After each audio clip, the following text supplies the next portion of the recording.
What are you doing to it? You just some safety stuff? Basically just making the thing drivable again. It's set for years. Okay.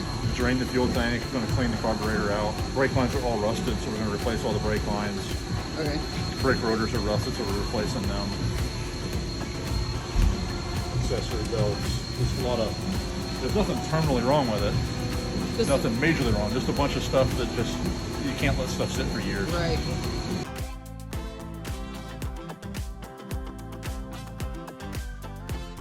Me the dirt man. You do get dirty jobs. Yep.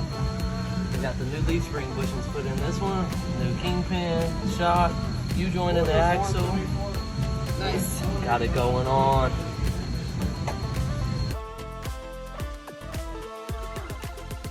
Putting in a stereo.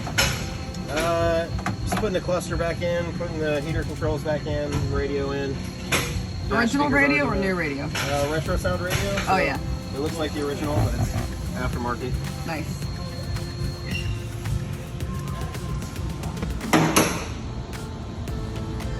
What are you doing? Working. Just disassembling the door so I can cut it down and fan all the clear like I've been doing on all the parts.